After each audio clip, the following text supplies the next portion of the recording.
ഹമാസിനെയും ഹിസ്ബുള്ളയെയും പിന്തുണയ്ക്കുന്ന ഇറാന്റെ പരമോന്നത നേതാവായ അയത്തുള്ള അലി ഖമേനി ഇസ്രയേൽ നേതാക്കൾക്ക് അറസ്റ്റ് വാറന്റുകളല്ല പകരം വധശിക്ഷയാണ് നൽകേണ്ടതെന്നാണ് അഭിപ്രായപ്പെട്ടിരിക്കുന്നത്. ബെഞ്ചമിൻ നെതന്യാഹു, അദ്ദേഹത്തിന്റെ മുൻ പ്രതിരോധ മേധാവി യോവ് ഗാലന്റ്, ഹമാസ് നേതാവ് മുഹമ്മദ് ദീഫ് എന്നിവർക്ക് വ്യാഴാഴ്ച അറസ്റ്റ് വാറന്റ് പുറപ്പെടുവിക്കാനുള്ള അന്താരാഷ്ട്ര ക്രിമിനൽ കോടതിയുടെ തീരുമാനത്തെക്കുറിച്ചായിരുന്നു അയത്തുള്ള അലി ഖമേനിയുടെ അഭിപ്രായം. ഗസയിലെ സാധാരണ ജനങ്ങൾക്കെതിരായ വ്യാപകവും ആസൂത്രിതവുമായ ആക്രമണത്തിന്റെ ഭാഗമായി കൊലപാതകം, പീഡനം, പട്ടിണി എന്നിവയുൾപ്പെടെയുള്ള പ്രവർത്തനങ്ങൾക്ക് നെതന്യാഹുവും ഗാലന്റും ഉത്തരവാദികളാണെന്ന് വിശ്വസിക്കാൻ ന്യായമായ കാരണങ്ങളുണ്ടെന്ന് ICC ജഡ്ജിമാർ അവരുടെ തീരുമാനത്തിൽ പറഞ്ഞു. ലജ്ജാകരവും അസംബന്ധവുമാണെന്ന് വിശേഷിപ്പിച്ച ഇസ്രയേൽ ഈ തീരുമാനത്തെ രോഷത്തോടെയാണ് നേരിട്ടത്. അക്രമം അവസാനിപ്പിക്കാനും യുദ്ധക്കുറ്റങ്ങൾ ആരോപിച്ചവരെ നിയമത്തിനു മുന്നിൽ കൊണ്ടുവരാനും ഇത് സഹായിക്കുമെന്നും ഗാസ നിവാസികൾ പ്രത്യാശ പ്രകടിപ്പിച്ചു. ICCയിൽ അംഗമല്ലാത്ത ഇസ്രയേൽ ഹേഗ് ആസ്ഥാനമായുള്ള കോടതിയുടെ അധികാരപരിധി നിരസിക്കുകയും ഗാസയിലെ യുദ്ധക്കുറ്റങ്ങൾ നിഷേധിക്കുകയും ചെയ്തു. അതേസമയം ഹമാസ് സിവിലിയന്മാരെ മനുഷ്യകവചമായി ഉപയോഗിക്കുന്നുവെന്നും ആരോപിച്ചു.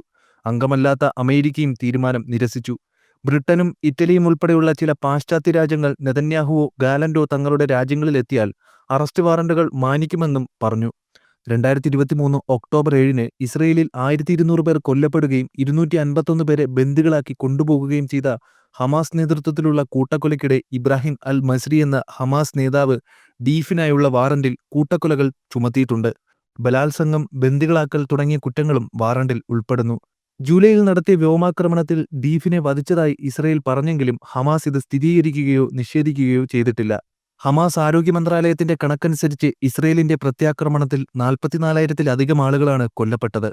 സിവിലിയന്മാരെയും പോരാളികളെയും തമ്മിൽ വേർതിരിച്ചറിയാൻ പോലും കഴിയില്ല. ഇവരിൽ ഗാസയിൽ കുറഞ്ഞത് 17,000 പേരെ കൊന്നതായി ഇസ്രയേൽ പറയുന്നു. ആക്രമണത്തിനിടെ ഇസ്രയേലിനുള്ളിൽ 1000-ത്തിലധികം പേരും കൊല്ലപ്പെട്ടു. ഹമാസ് ആക്രമണത്തിന്റെ പിറ്റേന്ന് ഗസയെ പിന്തുണയ്ക്കുന്നുവെന്ന് പറഞ്ഞ് ലെബനനിലെ ഹിസ്ബുള്ള ഭീകരസംഘം ഇസ്രയേലിന്റെ വടക്കൻ അതിർത്തിയിൽ ആക്രമണം തുടങ്ങി. ദിവസേനയുള്ള റോക്കറ്റ്, ഡ്രോൺ ആക്രമണങ്ങൾ മാസങ്ങളോളം തുടർന്നു. ഇതിന് ഇസ്രയേൽ പ്രതികാരം ചെയ്തു. സെപ്റ്റംബർ അവസാനത്തോടെ ലെബനനിലെ ഹിസ്ബുള്ളയ്ക്കെതിരായ ആക്രമണം ഇസ്രയേൽ ശക്തമാക്കി. വിപുലമായ സ്ട്രൈക്കുകളും പ്രവർത്തനങ്ങളും ആരംഭിക്കുകയും ഹസൻ നസ്രല്ല ഉൾപ്പെടെയുള്ള ഗ്രൂപ്പിന്റെ നേതൃത്വത്തെ പുറത്താക്കുകയും ചെയ്തു. ഈ പോരാട്ടം ഇസ്രയേലിനെ ഹമാസുമായും ഹിസ്ബുള്ളയുടെ സ്പോൺസറായ ഇറാനുമായും നേരിട്ടുള്ള പോരാട്ടത്തിലേക്കാണ് വലിച്ചിഴച്ചത്. ഇത് ഇസ്രയേലിന് നേരെ 2 തവണ നൂറുകണക്കിന് റോക്കറ്റുകളും ഡ്രോണുകളും പ്രയോഗിക്കുന്നതിനും കാരണമായി.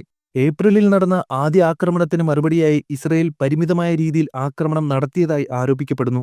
US നേതൃത്വത്തിലുള്ള പ്രാദേശിക സേനയുടെ സഹകരണത്തോടെ നടന്ന ഈ ആക്രമണം വ്യോമപ്രതിരോധത്താൽ വലിയ തോതിൽ പരാജയപ്പെടുകയായിരുന്നു. ഒക്ടോബർ 1-ന് ഇറാൻ ഇസ്രയേലിൽ 200ഓളം ബാലിസ്റ്റിക് മിസൈലുകളാണ് വിക്ഷേപിച്ചത്. ഭൂരിഭാഗം ജനങ്ങളെയും ബോംബ് ഷെൽട്ടറുകളിലേക്കും സുരക്ഷിത ഇടങ്ങളിലേക്കും ഇസ്രയേൽ അയച്ചു.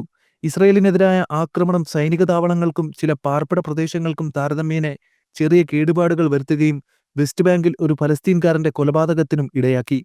ഒക്ടോബർ 26-ന് ഇറാന്റെ സൈനിക സൈറ്റുകളിൽ വ്യാപകമായ ആക്രമണങ്ങളിലൂടെ ഇസ്രയേൽ ഇതിന് മറുപടി നൽകി. തിരിച്ചടിക്കുമെന്ന് ഇറാനും പ്രതിജ്ഞയെടുത്തു. വിശദാംശങ്ങളൊന്നും നൽകാതെ ഇറാൻ ഇസ്രയേലിനോട് പ്രതികരിക്കാൻ തയ്യാറെടുക്കുകയാണെന്നും ഖമേനിയുടെ മുതിർന്ന ഉപദേഷ്ടാവ് വ്യക്തമാക്കി.